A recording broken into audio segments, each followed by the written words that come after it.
This Thursday night show, I am Pugs Moran. He is James Parker. Look at him. He's glorious. Thank you. We just had a really amateurish first 5 minutes, so I apologize. I didn't know we hadn't started the show yet. What's that? Why tell anyone?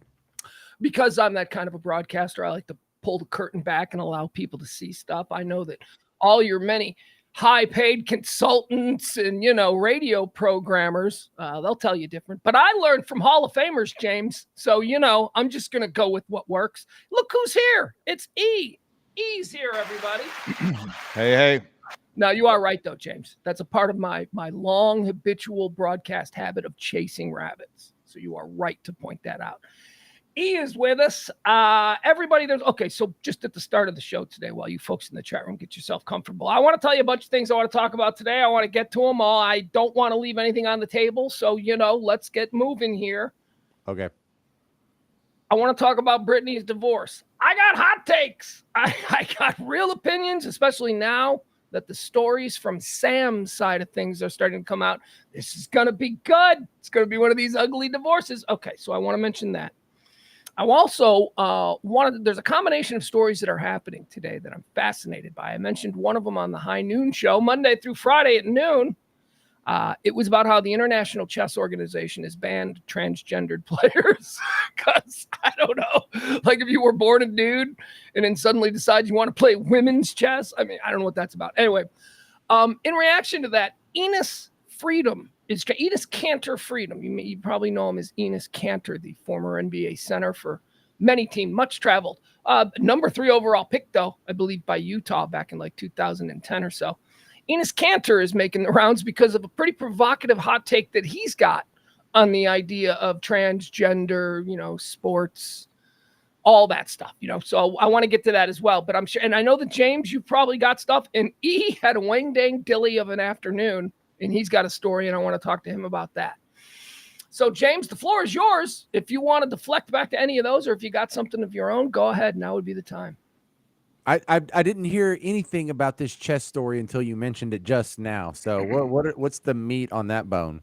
Well, we can get into that. Basically, I got to pull it up now. So, let's start with E, because let's get this out of the way, because we might want to noodle. Did you have an adventure today, E?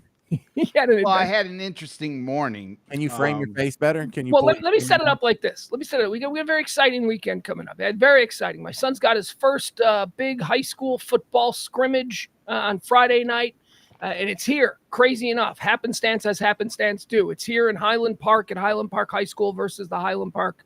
What are they? Scots? E? Yes, the Highland Park Scots. Highland Park Scots.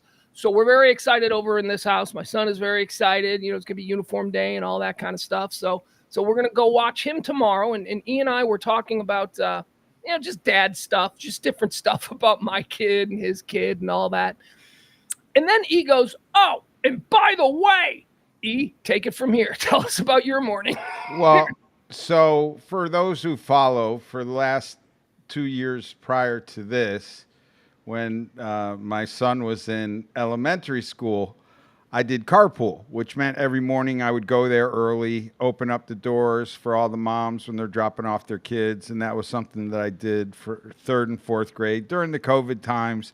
It's kind of a good way to get to interact with people, and so it made me feel good every day. And so I did it. So I said, hold on. We're going to put you in the corner for a second. Okay. So I'm going to chime in from time to time here and ask you dad questions, because we're all 3 of us are dads.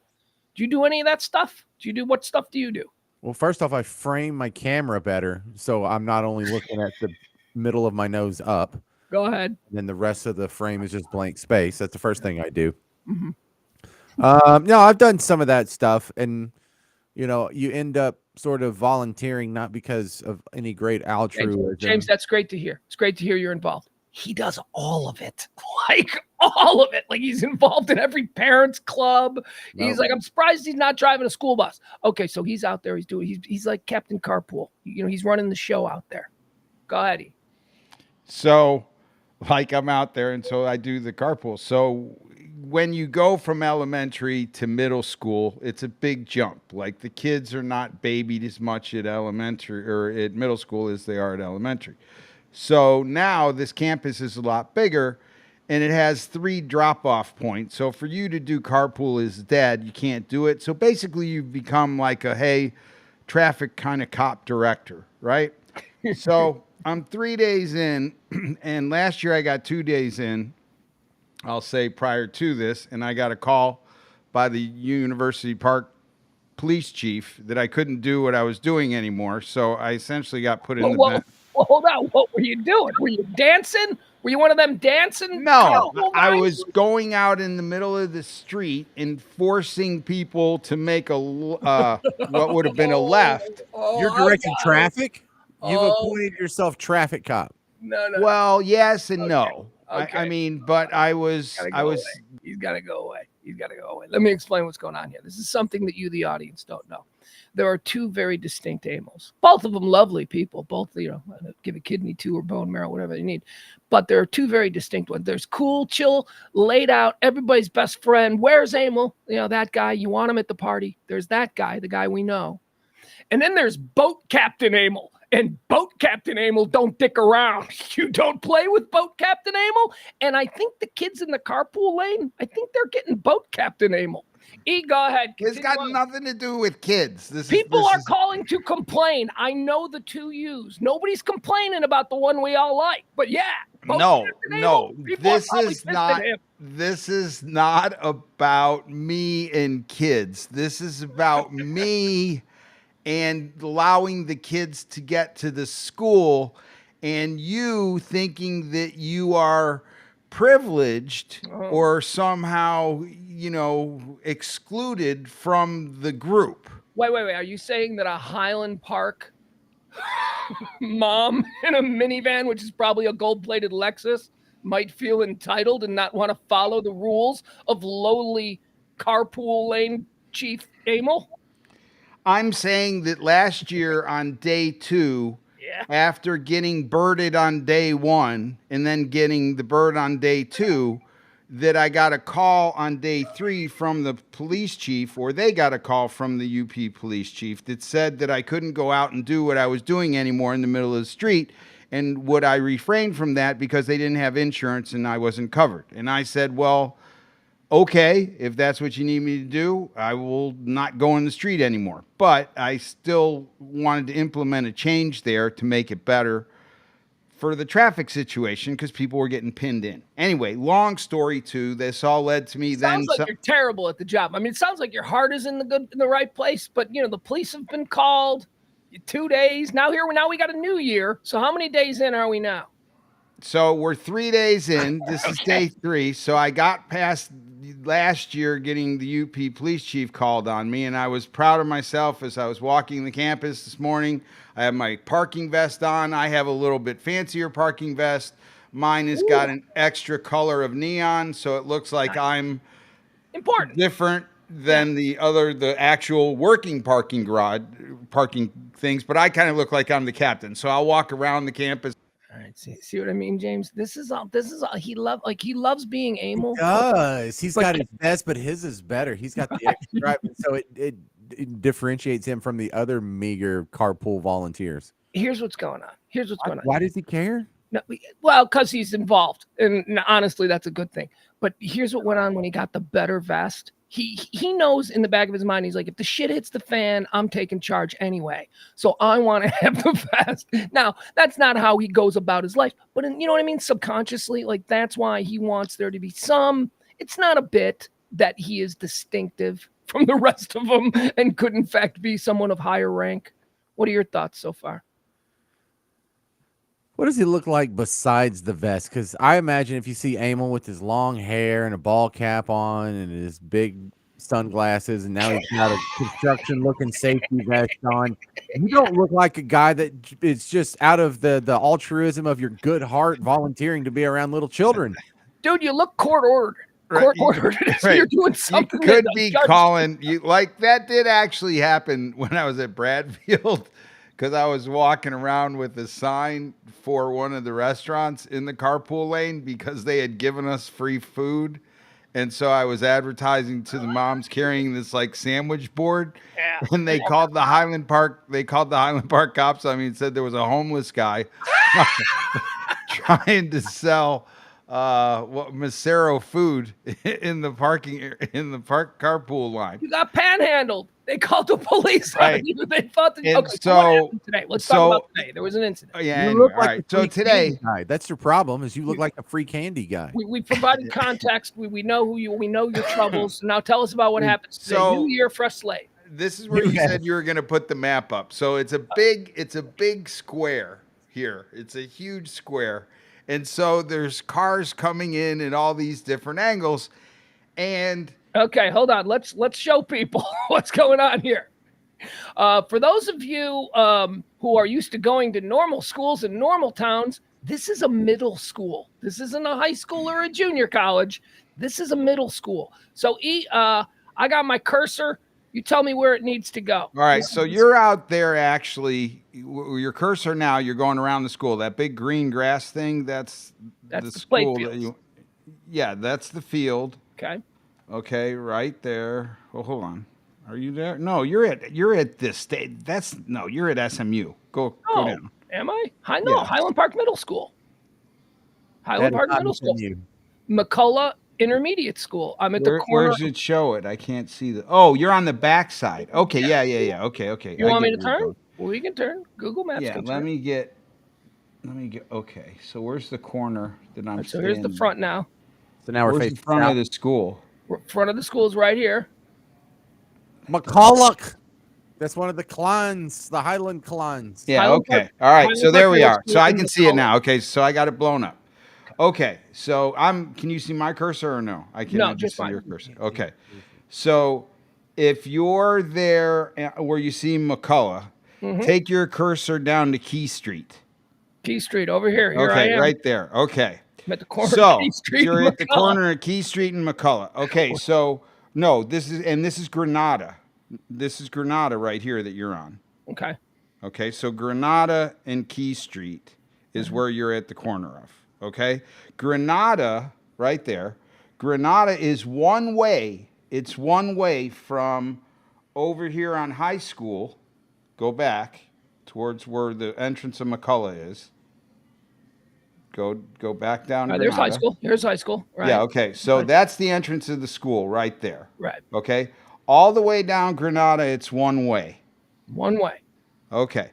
Now you get to Key Street and it now turns into two ways. Granada now turns into a two-way street. All right. Here's Key. And here's Right. Granada. And Key So is now- a two-way street. And Granada's a two-way street now. Now. Right. Now, it's just a one-way street while it's going around the high school, okay?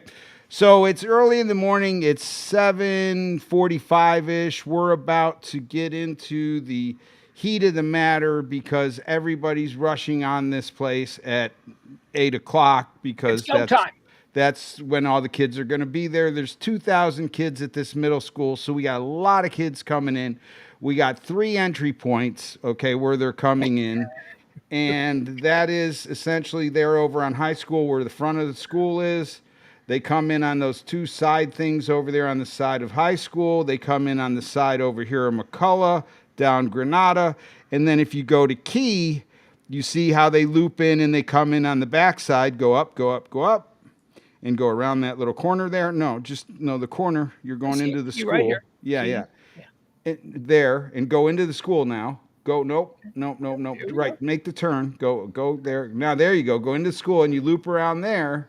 You drop off there, and then you loop and you go out around the tennis courts, and then you get back out on the Key again. That seems No, very over here. complicated. Over here on Key, this street right here, the red line. I see it. Right We there. got you. We don't Go. need to be that specific. Okay, Just but tell that's the what you story. do. Okay. can see it. Yeah, So tell the story. really where people cheat, okay, in this equation is over here coming down Binkley and trying to get into the backside of the school over here, right? So there's a queue lane on Key Street. Yes, there's a queue lane on Key Street now back over here on Granada, and that queue lane is for people that are coming down the one way on Granada and having to go right. And then the queue lane from people coming down Granada that way and having to go left so they can then get into the back of the school there and there. Well, I'm over here at the hot box at the corner of Binkley Oh, and Binkley. I'm over Binkley and here Key. You're at Binkley and Key. and Key. And Miss Privileged is coming down Granada. Okay, she's coming down Granada, and now she decides that she really would like for her kid, okay, to get off at the front door, okay, because over here at the front door is a different part of the school. There's 6th and 7th graders in one part of the building, or 5th and 6th graders, excuse me, in one part of the building, and then there's 7th and 8th graders in another part of the building. Too And much detail. Way too much but detail. the point is, matter? the Why- point is, there's an advantage to dropping your kid off here. So she is late. Right, we get okay? that. We get it. It's easier She for is late, and she now wants to bypass the people that are dropping off over here on Granada and pull into the queue lane essentially on Key and stop in that queue lane so she can drop her kids off to go back towards Okay, and you McCullough. can't do that. So what happened? Jesus. So I'm standing over here. So I'm standing over here at Binkley Okay. and Key Street, and I'm yelling, and her daughter and her are in conversation for now what is 5 minutes while I'm stuck over there on the corner. So I basically, decide, what's happening is they're cheating, and they're not even in. and they're any not hurry listening to do it right? like overtly, or I gotta go. Come on, I'm doing something wrong. Right. The way normal people do. She's So taking her time. I take my hands and I get in the middle of the sidewalk and I make the largest human X that you could possibly make, and I yell, "Hey!" And then I start waving my hand like this, like move your ass out Now of the her traffic line. car is pointed towards you. Yes. So in Yes. a few minutes, I it's going to be can't trying see- to come your way, and you're like, you can't come my way. I can't see whether she can see me or not because there's glare off the windshield. I do notice that her kid is outside the door, and there's 2 shaggy poodle dogs with their hair blowing, and they're outside the window. Another little girl comes up, and she stands, and she starts talking to her through They're the just window. all lollygagging. This is a And cars are machine. pulling all around. So Yeah. I decide now I'm doing this. I'm going to now start walking towards her. I start walking towards her, mind you, 30 yards away. And now her 2 kids scamper away from the car and run the direction and down McCullough to go to get to the front door. So now that the kids are out of there and I've been nice and waving like that, I start waving to her, "Hey, you come over here and roll down your window." And you and I Okay, need to wait, let's talk." stop. No, let's stop. All right. So instead of the situation just rectifying itself, her getting away with it or whatever, and it going away, you are demanding a one-on-one with this woman. You, at this point, in your role as maybe the highest-ranking carpool guy, I don't know, your vest says so, but in your role as that guy, you got to talk to her, right? That's what's She happening. stayed in the queue line, Okay, stopped for that is not the 5 question, minutes. sir. Answer the question. Yes, So you yes. felt you I am needed- going to make sure that her and I are going to have an eye-to-eye, face-to-face. Okay, there we go. That's fine. So I walk. James, any thoughts so far as the story rolls into the second half hour of the show? That's a 28-second story. No, it's not. It hasn't gotten to the good part yet. But So this, far, you know, the ground that has been covered could have been done so. well, I just, but it's a good. Trust me, it'll pay off. Why is he so? Why are you All right, so here we bad go. at telling stories? Why am I so mad at it? Bad. Like, why do you add all this extra stuff? Like, no one needs to know if the Granada's one way or not. Because you have to get the value of her He's dedicated privilege. to the idea The that people are gonna fact that understand. she could think that she could stop the queue line so she could drop off her princess to go backwards is just I'm shocked. Okay, so does she come to you, or do you have to No. go run up to her? She Oh, so now you're stands running up. there. All right. So now I gotta keep walking, right? Are you walking towards her I'm walking towards her because her car. in your so in your fancy orange vest, I making the got my giant vest human on X? and I got my hair in a ponytail because it's hot in the morning. I definitely look like I'm a worker. And the first thing she says, "Why are you so angry? And you, sir, are working in a school. You need to remove your anger." And I was like, "What?" She said, "Why are you so angry if you're going to work here in the school?" I said, "Work in the school." I said, I don't work here. Like she thinks you're a janitor. She thinks you're like a maintenance man. I go, I don't work here. I volunteer here. I said, and you just pulled into the queue lane and sat here for 5 minutes while you let your kid go off into the other side of the queue lane that they're not even queued up for. E, let me ask you a question. Is this because, you know, sometimes when you tell a story back, you make it a little bit fancier. Is this the tone you used with her? Are these the words you used? My tone was hot. My tone was hot. I will say in my 2 years prior of carpooling, I had not reached this tone, but I had not seen anybody stop in a queue lane for 5 minutes. That really got to you, didn't it? Have you ever been to a carpool queue lane? Well, I mean, I'm not entirely sure what you mean by queue lane, but I don't know what it means when people. It's a specific lane that you have to be in order to drop your kid off at the drop-off point. Yeah, like the on-deck lane. I'm an American. That's what I'll call it. Right. Call it So you basically stop in the on-deck circle and force the number hitter behind you and all the other hitters behind you around you in the circle on the way to the plate, and you somehow just think that that's cool. She basically put it in park at a toll booth, is what you're telling me. It's like that kind of a thing. What she's doing is people behind you. Let's go. Okay, so how's it resolve itself when you I'm like, she goes, what, you volunteer here, what do you volunteer for? And I said, well, I'm the safety director of the PTA. She goes, you're in charge of the PTA? With and your I said, ponytail. no. I said, she goes, that's scary. Literally, she said, that's scary. I said, what's more scary is I'm not in charge of the PTA. I said, I'm the safety director. All right. So did it resolve itself that she just went her way? And she then called the PTA president. Oh, jeez. Oh, okay. All right. PTA president then started blowing my phone up. Hold on. Stop. Just for people who may not be aware, let's talk a little bit about what's going on here. Like this is something that doesn't happen in like middle class, working class, or like even lower class neighborhoods. Parents, when they get into a fight or an argument with somebody over something like this, they don't go calling the cops. And in this case, the PTA president would be the cops, right? They whip a little ass on the street. James, this is a pretty wealthy Karen behavior. Would you not agree? I think this is a race to the Karen bottom. I don't know which one of you is more annoying. Yes, you're ethically in the right, but the fact that you go out there and you're like, I made the biggest human X I possibly could. While you're in your dorky little safety vest, I'm the safety captain of the PTA. And you're like flexing on some lady, and then she's a dick back, and I don't.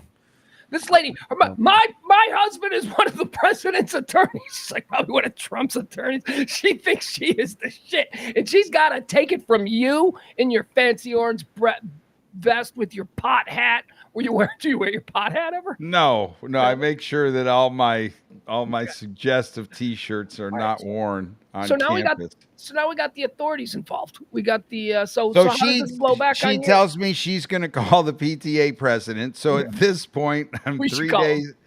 Oh, she called her. So why don't we call him? We should call him on the air. No, it's a her. Let's call her. That'll help. 9:30. That'll probably fix it right up. So it was a her. So she said she was going to call. So I figured I'd get in front of it. So I walked into the office and I went in and I reported that we had an incident. I had to then sit down in the principal's office for about 20 minutes for them to then fill out an incident report. They too paperwork. It's on your record. They too thought I was an employee at first. Because I was sitting there with the vest on. See, the vest, why I'm kind of laughing about it now and why I'm making a big deal about the vest. Who are they employing that they're making you do it for free? Like, is there a whole fleet of people that are doing the same thing? Well, the crossing guards are paid. The crossing guards are paid by the city, and it's actually a company that does that. So the dancing guy, they got one of them dancing crossing guards out there. We do have a dancing. Well, it's not like you rent him to be a dancer. Well, he just likes to dance. Oh, just a coincidence that the fancy rich neighborhood has the cool black dancing crossing guard that everybody likes. Well, he's not black, but he dances. Down in the crosswalk and dance on it. All right, so what happens? So you get in front of the big poobah there. So I PTA. got to go into the office, and so I tell him about the incident.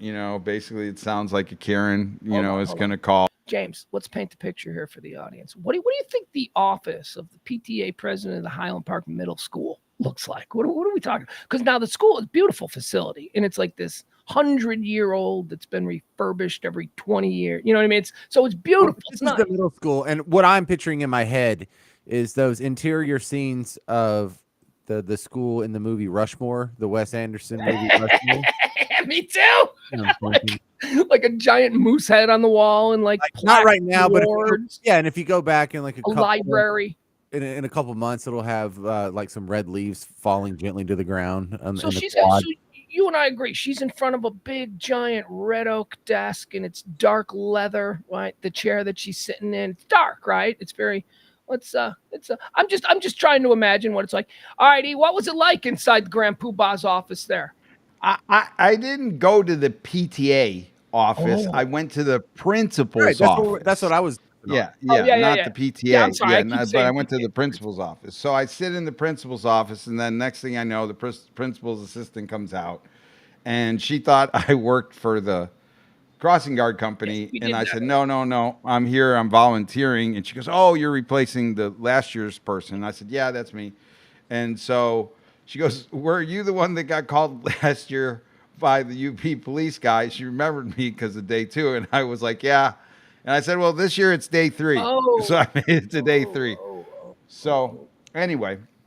Now let me ask you this question: Is this something that is just unique to you in your performance in this role, or do all of the other people at some point, get into it? All the other dads, all the other dads that fill in and volunteer, or like people that crossing guards, they know there's just a certain group of people that feel like the rules, for whatever reason, don't apply to them, and it is what it is. I mean, it's just hard where to do we explain. Stand right now at 9:32, the night after, because you got to go to work. So after a 30-minute phone call with the PTA president, which was kind of like me going to HR, for lack of a better word. You got to get in front of it. You're smart. I bet the meeting could have taken 1 minute.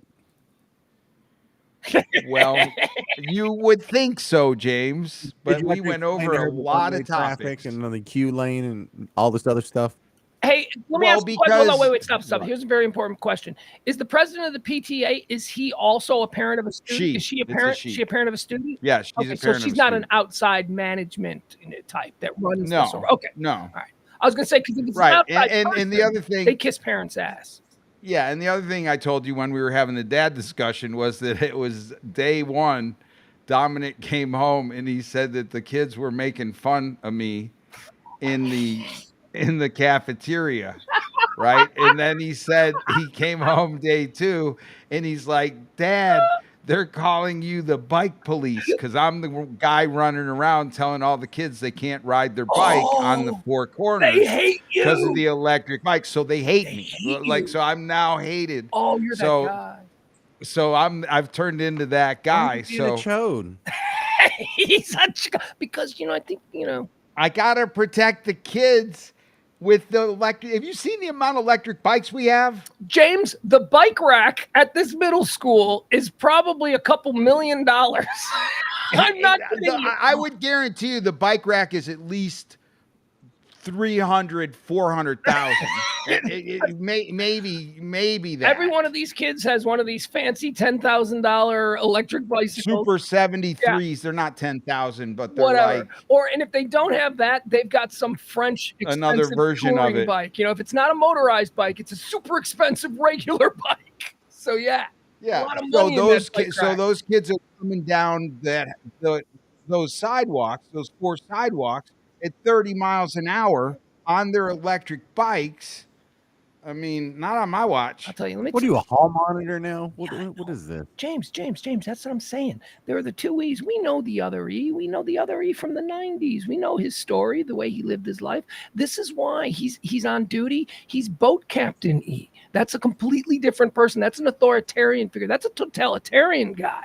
That's who he is. However, the other E, The other E would look at that. You know why he had that quick estimate on what the bikes were worth?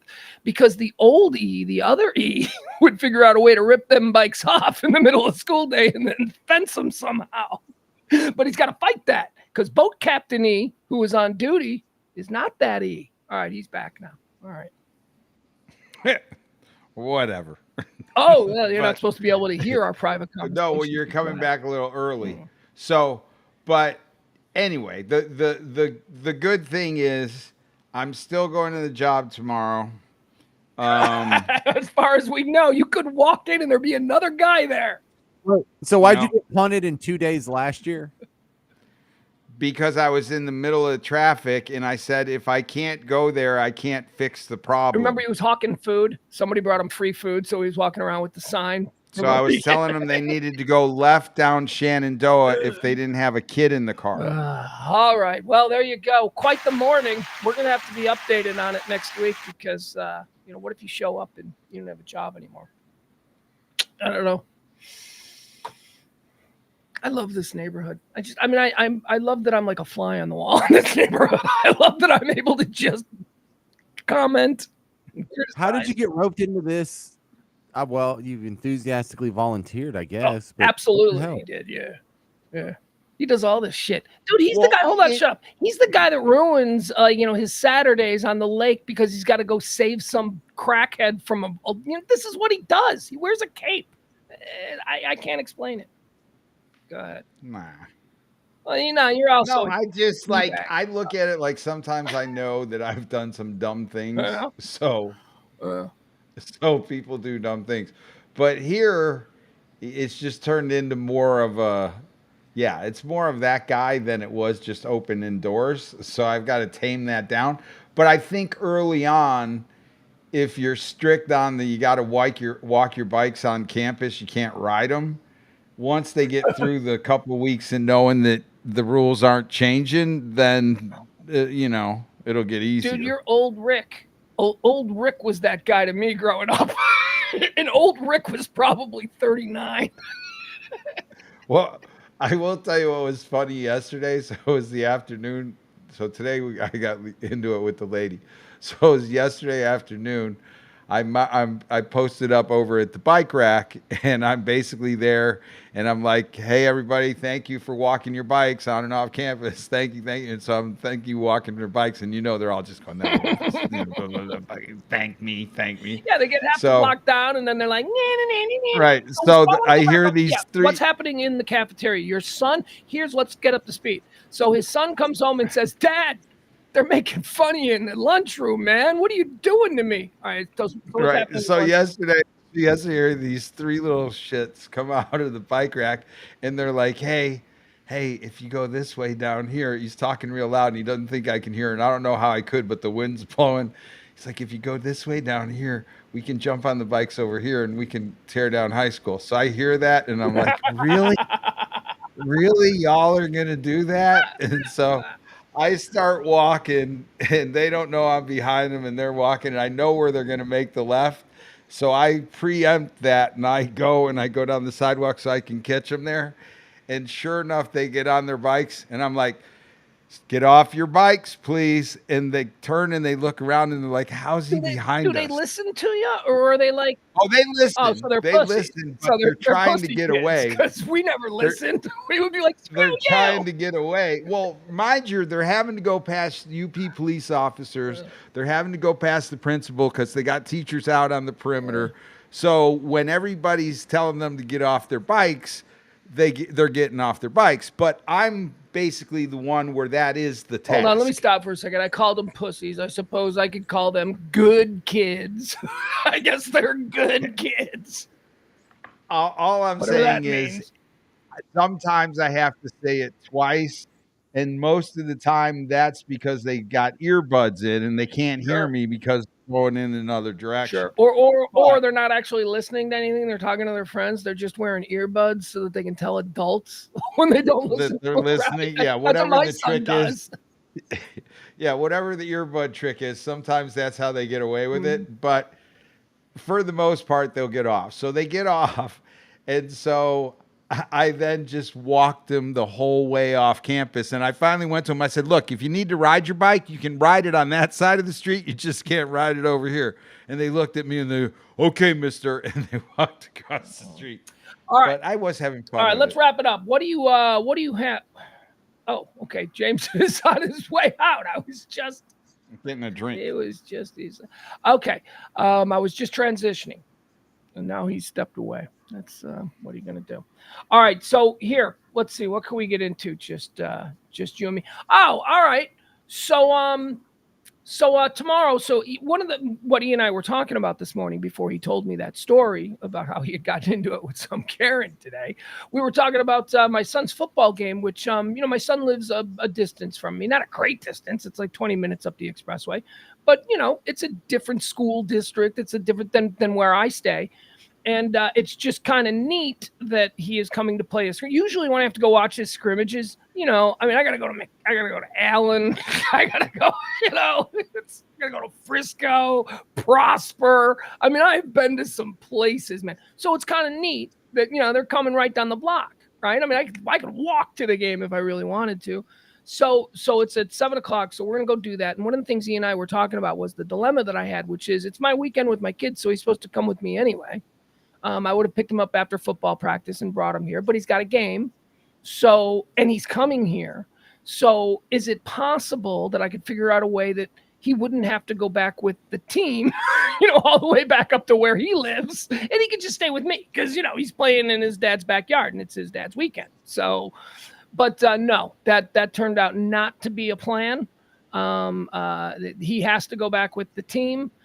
There's an activity after the game with the team, as I suspected. However, I did tell you that I wasn't sure about tomorrow because of some overnight sleepover party or something that was going on. Turns out that's happening at noon on Sunday. So I'm going to drive all the way up anyway, pick him up at like 11 o'clock tomorrow night, and then we'll hang out Saturday, and then Sunday he's got to go to his party. But I was worried. A sleepover that starts at noon? No, it's not a sleepover. Remember I said I thought that there was but I knew there was something, and it turns out it's a birthday party. And, kids, James, you know this. You ever try to get details out of a kid? Dad, I got a party to go to. Where is it? I don't know. When is it? I'll let you know. And then he lets you know like an hour before. Got to go to a party in an hour. What? Yeah, but I was also that dick to my parents. So when my kids do it, I kind of got to take it. Like I don't grab. That's one of the things I give them a pass on. Last minute, huh? Well, been there. Well, do we have to get a present? Let's go.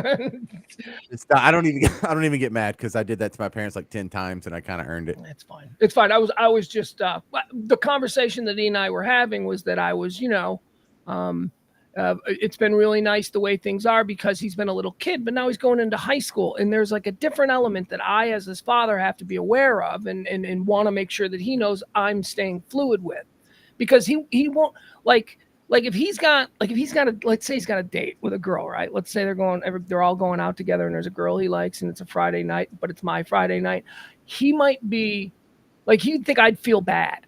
You know what I mean? If he was like, Dad, I'd much rather go out with my girl. And so I'm trying to let him know, look, you're in high school now. You had a football game. Yeah, it would have been nice if you could have just come here, but I'll go get you. It's okay. It doesn't change anything. And it's cool that you got parties now and friends on weekends that you're at my place. I can take you there or if it's just inconvenient for you, you don't have to come, So that's what E and I were talking about. We got into kind of a dad thing talking about the kids. But is mine the oldest, James? Mine's 14. How old is yours? Yeah, yours is the oldest. My eldest, well, it's 12, but he will be 13 in 1 week. He's like a little dude now. Like he was always just like they were always fun little kids, Like I still look at E's kid. E's kid Dom. E's kid Dom is still just this like bright-eyed, sweet, innocent kid. And like my kid can't have a conversation with me with more than 30 words that won't have at least 3 F-bombs in it. It's just like, what happened to the little kid I used to have? Now you smell, you have body odor, because he's a 14-year-old boy. That's what they are. Right. They're little stink bombs. Yeah. So my kid's going into 8th grade. He is a typical 8th grader, maybe a little smaller than average, but so is I. Is Rex? Rex is small? Yeah. I always think of him as tall. I guess maybe, that's because I think of you as tall. He's thin. He's wiry, right? Well, and you always see him next to my other kids, and he's the oldest.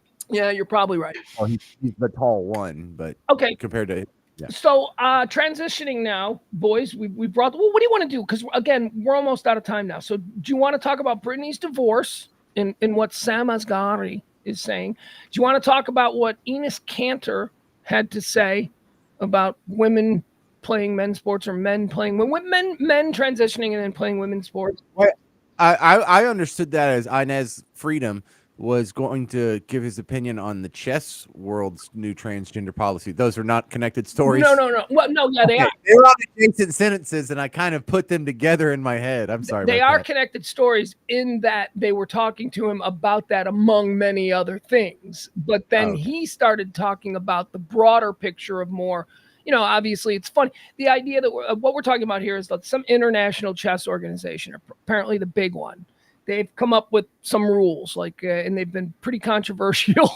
Like one of them is if you won a chess tournament in their league as a woman, but then you transition to a man, they're going to throw out those titles. Like you never got them. You never accomplished that. James, do you have a take on this? Because I think this is very interesting, especially when you consider many other people who transitions want to have this sort of other person be a dead name or something. But what about, as we've seen in the case of Bruce Jenner, what happens when that dead name has some accomplishments that you might want to hang on to? Yeah, I think that comes with the territory, and I understand this rule because Inez Kanter can go to the WNBA and go get like 10,000 points, and then what does he take them back to the NBA when he rejoins them? And does he get to keep those stats? No, okay. Of course. I think those are two completely different things. And but that's a stupid. Well, no, look, we have an issue in chess is nothing but provocative. There is no reason for the International Chess Organization to have. They are not the same as physical sports where gender is a decided difference, and I think reasonable minds can agree to that and still be. You're right. It's weird because they don't even have different classifications for men or women, right? It's just in chess. Yeah, I assume they do. I don't know. Can women play men? I don't understand. Gambit, a dude was playing a chick. Yeah. Well, maybe that wasn't this organization. I don't know. Whatever. You and I, and especially Emil, are so ignorant of the actual chess world that we don't have a valid opinion on this. Oh, so is 98% of the rest of the people on this planet. Nobody watches chess. Well, then let's preface this conversation with we know jack squat about chess, and you're not going to learn anything from this conversation, but we're going to have it anyway. No. The thought process is because you're changing gender, you're stripped of your title. That's why everybody's talking about it. That's just one of the rules. The other rule is if they're not going to let you, if you were one gender and then you transition to the next, they're not going to let you go against. Like if you're a guy who's a chess champion and you transition into a woman, they're not going to let you play chess against other women. And they haven't come up with any explanation as to what the thinking is behind this. It's just silly. No. The way you described it, in the chess world, you accumulate points, and that's how you get from level to level. It's like black belts, and you won't get to keep your points if you transition. Okay, what's the reason? Okay, that's fine. You won't get to keep your points. Why? What have you done that should make you not be able to keep your points? Well, if you're going to be a new person and we're going to have to call you by a new name and you're going to register under a new gender and there's a dead name situation going on, that dead name philosophy is going to carry over into chess. And whether or not agree with it, if they want to be a dick about it, I would like to see what your response is now, because are there just waves of professional chess players that are just dying to get the bottom surgery? I think not. And so let's just let this play out in 5 years and see if there's any great tumult. Or if this is just a funny play out in 5 years. I don't think you can let it play out, though. It's not a story. It's not a real thing. Again, this is one of those manipulations for some group that gets no attention to suddenly become part of the news cycle by putting out some ruling that is intended for only that, to get people talking about chess. That's what this is. I don't understand. I get it in punchy face sports. I get it If you're a dude and you're in a punchy face sport and then you want to become a woman, you shouldn't be allowed to punch other women in the face. That's how I don't get it with chess. I don't get the physical advantage argument. There is nothing that they can stand on without putting themselves in a position of, oh, you think less of a gender, one or the other. I think it's so petty. I think it's one guy in charge who might have lost his nut a little bit. And he has the power to put out these press releases on behalf of the entire organization. But it started out to be gender weird, silly. Exactly. All right. So anyway, James, it's almost like the future, because here let's show this. This is the Enos Freedom Cantor, or Enos Cantor Freedom, I suppose is the real name. This is him talking about, among other things, it started out with conversation about the chess organization. Well, I don't even think it started out with that. But here, just let's listen to him and remember what James just said a few minutes ago. So one of the things you said was, if you were to put on the wig and go and play, is that when the outrage will begin? Is that fair to all women who spent their whole life chasing their goals? Where are all the women's rights activists and feminists? It's a great question. What have you heard from people since you decided to speak out on this? I mean, I did get actually a lot of support. I mean, would that be fair? You know, I am 7 foot, 270 pounds. And if I decided to identify myself as a woman and decided to play in WNBA, put on a wig, and I changed my name to just say Anisha, would that be fair to all the women, you know, who chasing their dreams since they were maybe not fair, but a lot of fun to watch. A little kid. That's what I'm saying. Like, where are all the women rights activists? Where are all the feminists? You know, who has to stand up for these cause first? So it's just very interesting why this should be even a debate. You know, we just need to do whatever we can. All the male athletes should do whatever they can to bring voice in this. And it's technically, what would happen if you put on a wig and were to try out? Would you be allowed in? I mean, if I am allowed in, I will average 60 points and 30 rebounds. But technically, like, would they allow that? Do you know, like, do they have any rules in the WNBA that biological men can't play? Do it. I don't think there's any rule against it. All right, there you go. There's no rule against it. Do it. This is what I've been dreaming about, man. This is what, like, I think about this when I'm tired. But don't get it twisted. Hold on. He's not saying that he's going to do it. He was being hypothetical. That's not. Enos Cantor is in a different bag. He's not a stunt guy. He's not an Alex Stein, if you will. He's got a whole different kind of bag. Go ahead, James. Sorry. All right. So see, this is the part I like about it, because you know this is not even a partisan issue. Everyone knows that there's biological differences between women and men. So those who have planted their flag and swore that this is just some social construct are going to get hit. They're just going to walk into a brick wall of reality, because, you know, I'm just kind of keeping my head down and everyone, let's not get too worked up about this, because I'm waiting for the Olympics to roll around next year, and the women's category is going to be an absolute freak show, and the more freaks that join in, the worse it's going to get. And so I like to see these people have to explain themselves, and I have been dying for a breakthrough in the WNBA, so an Inez Cantor. Fine. Let's have some 7 foot tall guy show up, just start dunking the crap out of everybody and packing everybody's stuff into the third row of the bleachers, and then just put the mic in the face of all the people who said we're dumb because we don't think men can have babies. And it's not a winnable argument they have. So I don't even get upset. It's like, let it play itself out then. It's a matter of time. There's a reason why they haven't gone after the WNBA yet, and it's because they're wusses about it. That's why. They know the WNBA is not going to stand up for that. This troubles me. Hold on. I'll give you a second. I just want to establish something very early on, because, this is one of them hot topics of the day.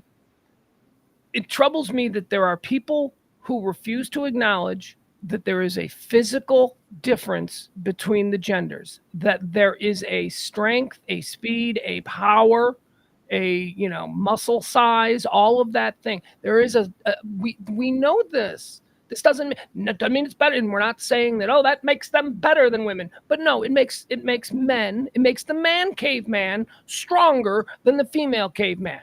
Okay, that's all it means. I think if you wait a second, but that's all it means. So accepting that saying that this is what I believe is an absolute fact does not make me anti-trans, does not make me someone who's an enemy and not an ally. I don't understand the insanity on the part of some of these people who refuse to acknowledge that men who transition to women have a physical advantage in a competitive sport.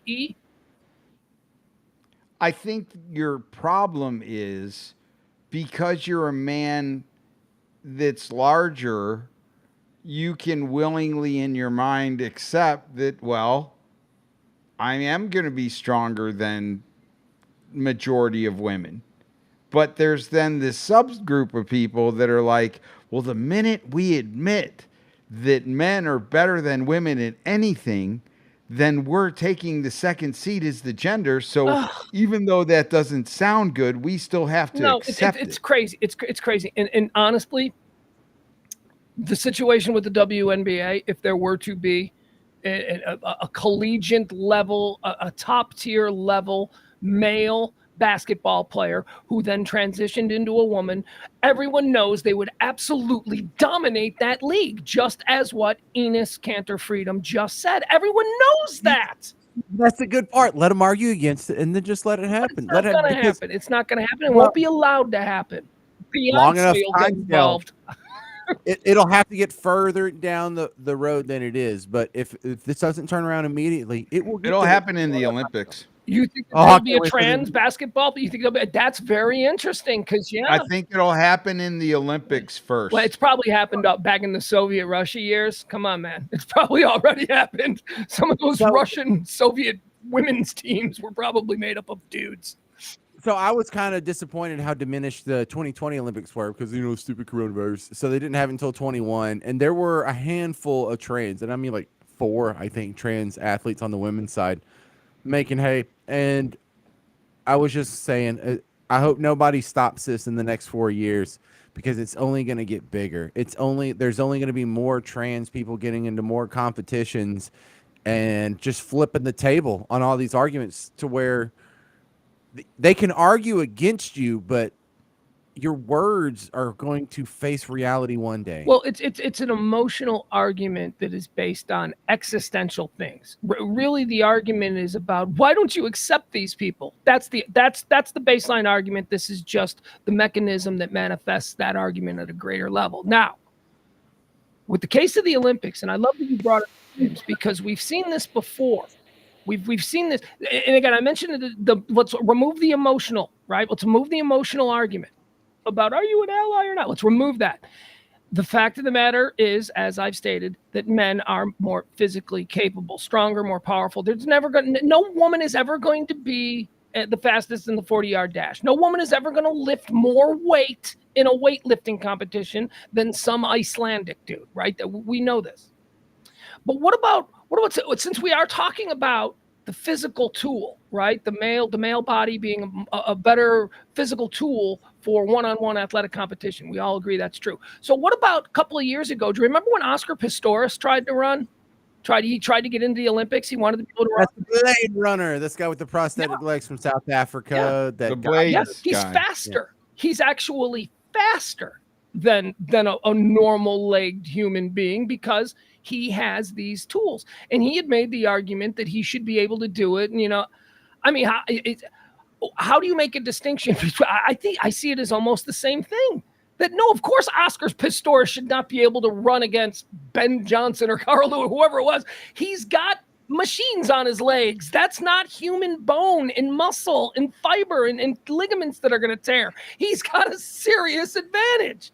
Why don't we just as easily say the same thing when it's about women in the Olympics? Yeah, and you're totally right. We had many discussions about this across many talk radio shows, and I got to listen to my show and many other shows talk about it. And I think the most reasonable explanation to Oscar Pistorius is, bro, we already have the Para-Olympics, which is specifically for people with disabilities. Which is how we know him. That's how we know him. Here's what this means. No, you're not allowed to compete in the normal Olympics. You're allowed to compete in the Paralympics, but this just means the Paralympics are going to have faster records in like the 400 and the 800 and these longer marathon times. Then able-bodied human beings, and people are going to have to start watching the Paralympics now. And you want to stay over there. You want to draw more eyes and more attention and more revenue and more glory and prestige, because your little bionic leg people are going to pass us normal people with our stupid able bodies, and that's going to be its own new cool thing. No, I don't think that's going to be a thing. I don't think there's any worry that people are going to start tuning in en masse to watch guys with no legs, but blades run. Bro, what if No. think of what that technology is going to look like in just 50 It'll years. look cool, but James, the thing about sports is that we like to sit and watch it and then project onto the athlete that we could do that. When we see somebody with no legs, that's a bit of a creep thing. It takes us out of the whole thing. The emotional attachment won't be there. Yeah, like you can dunk. You can really. No. That's James, please. You make one specific. No, but you know what I could do? I could shoot a half court shot. I could do that. I could have made that shot. See, that's the attraction. This is going to sound absurd, but stick with me. Remember in Army of Darkness when Ash lost his arm and they put a chainsaw on the end of it? What about when prosthetics get to that level to where you have like these rockets that are coming off your leg, or your damn Iron Man just like blasting yourself off? The Paralympics are going to be something to watch. Where prosthetics are going to go to the next level. I do not think Iron Man should be allowed to compete in the Olympics. I want to say that. No, but the Paralympics, yes, you're going to have many competing against each other. You're going to have a whole track full of Blade Runners competing. Who's the fastest dude who has mastered this Blade Runner technology? Do you know what we'll have? Here's what we'll have. We'll have people who will hobble themselves so that they can compete in the Paralympics. You'll have people like, willingly dangling their leg over a wood chipper. Now, I have a question. That would be like a trans ableist. You probably have a whole lot of guys who, went to Afghanistan and find new purpose and think that's the best thing that happened to me now that we've paid more attention to the Paralympics. Go ahead. Do you think African American Paralympic sprinters will dominate still? Isn't that an interesting question? Wow. Well, they didn't dominate Oscar Pistorius. I mean, he ran yet. Yeah, that is fascinating. Okay, so of course it's just the torso of a black guy, but the legs are all even. Now, typically we say this because I think if you look at the records, it seems like, at least from a quick glance, hold on, let me pull up every 40 time. Seems like the top 40 times are all African-American gentlemen. So we're just going to go with the idea that African-American guys are faster, or just look at the NFL. How many white cornerbacks are there in the NFL? Well, Zero. but my question is it the actual device then? Well, I love the question from a much larger point of view. Is the robot legs, if everybody's got robot legs, but there's two dudes with a black guy torso and two dudes with a white guy torso, is that still, that's a wild question. That's my favorite And question. you can't say African American. You really just have to say of West African descent, because they're all of West African descent. Sometimes it's Ben Johnson from Canada, sometimes it's Usain Bolt from Jamaica, but they're not all African American. No, they're all black guys. That's what I said. I said black guys because they are all black guys. Look, it's not East Africans, and it's not those like Namibians and I forgot what they're called, the Khoisans or whatever. These are specifically from West Africa. It's the Kenyans on the other side that always win the long distance, the marathons and the 10,000 whatever meter dash, the longer ones. Though they dominate those. I know. It's not up for debate. I mean, it's just. What about arm wrestling? Let's get a trans person involved in arm wrestling. Let's see how that goes down. Ooh, and female arm wrestling, right? Yeah, it's a big thing. Just rip her arm off. Female arm wrestling is real. All right. I got nothing else. You guys can go. Never mind. This has been the Radio Misfits show. Everybody wait.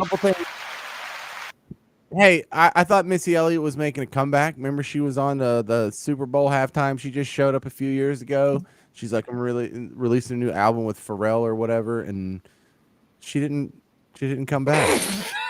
That's it. That's just before you went to sleep tonight, you wanted to leave us with that little thought you had. Well, I was thinking about it yesterday, and I even brought it up for a little bit on the show. But isn't that kind of heartbreaking that these things just are said, and you get just a little glimpse of hope? It's not like I planned my life around Missy Elliott's comeback, but it would have been nice to have a Missy Elliott comeback. Who is the Missy Elliott now? Because the women who are doing hip hop are just incredibly vulgar. I mean, it's comic how promiscuous and vulgar they are. Not that bothers me. I look at like you little but Karen. No, I'm not. I'm just saying there's not a Missy Elliott now. There's not there's a void that I thought Missy Elliott was going to say, okay, fine, I'll come back and, reassume this void that I was filling for a long time. And now that she's not doing it, nobody's doing it. And I don't know. I just feel like something's missing. Speaking of something being missing, there is, before we all get out of here tonight, I want to remind everyone that there's a new crime. Look, so a year or so ago, I don't know how long it was. It has to have been a year, maybe more than a year. A year or so ago, we covered this story from top of the head to the toenail. Netflix has a new what are they like crime series, like true crime, it's like a docu-series. It's 3 episodes, 3 40-minute episodes. And I finished watching it. It posted on Wednesday. I watched 2 episodes last night after the show, and I watched the final 3rd one today. It is the Johnny Depp and Amber Heard trial docu-series. I can't, dude. No, I'm not. Me and my wife. Awesome. No, James, can't be. James, let me sell. No, it can be, because I'm going to sell you on it, because I was a little bit iffy about it too, but I had heard something interesting about it that I wanted to see. It is done. For those of us that had to watch that whole trial, and we covered it ad nauseum, we went all over that thing. We never got to see it in this way. What they've done is they've taken all of the testimony, and you'll have Johnny telling his story. And then immediately they cut in Amber from like a week later telling her side of it. And then they go outside to experts, and they're talking to the experts who were actually there. And it's really well done, man. It is really good. And it made me think, I was like, God, if the trial could have just been this, because remember, the trial seemed to go on forever. It's real. I highly recommend it. I enjoyed it. I know you might be full up on it.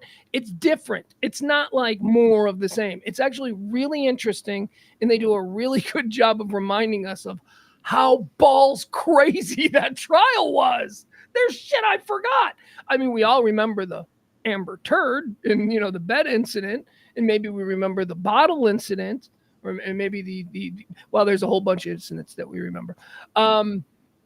But how about the airplane? Do you remember the airplane where she recorded them in the bathroom going for like an hour as an example of what living with Johnny Depp was like? And then that's the other thing they do. They show us all the surveillance that she had accumulated over the years. She was recording him when he was effed up years before they were married. It's like she was building a case. Because one day I don't know. It's very interesting. It's very good. It's called Depp versus Heard. It's on Netflix. I think. How much of a time commitment is this? It's 3 40-minute episodes. They're really quick, but it's so interesting, especially after all of this time, because you forget a lot of it, and you forget how a lot of it pieces together. It's like, it's almost like it's the Johnny Depp Amber Heard trial if you were in a coma during all that time. They do a really nice job of laying it out. So that's on Netflix. I think it's like the #1 thing on Netflix right now.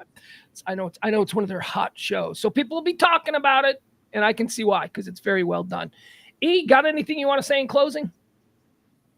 If you were in a coma thing kind of threw me off there at the end. Well, if you were in a coma during the Johnny you wouldn't Depp, be able to hear any of this. Right. You would have no idea what happened. So you might want to be brought up to speed, and this documentary would get you there. That's what I was saying. James, was I confusing about that?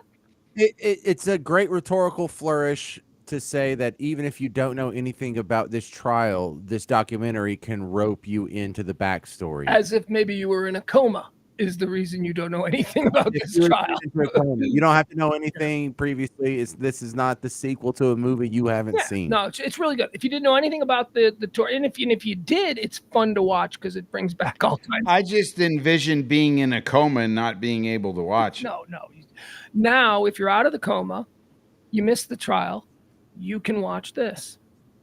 That's all I'm saying, and I think that's nice. All right, guys, see ya. I have got my poetry. Oh, Florida story. Oh, James, he's still there. James is gone now. Tell people about Florida stories. Yeah, it's great. It'll change your life. It's on wherever you're listening to podcasts and Facebook and YouTube and all that stuff. It's a hell of a sales job. That's a hell of a sale. There goes James. All right, there goes E. All right, guys. What just happened? Hold on. Oh, no. Hey, that's crazy. My phone just died. My phone is completely dead. And because it died right at this moment, it stopped playing my theme song. So we're going to do this. I'm going to back away very slowly. And before you know it, the show's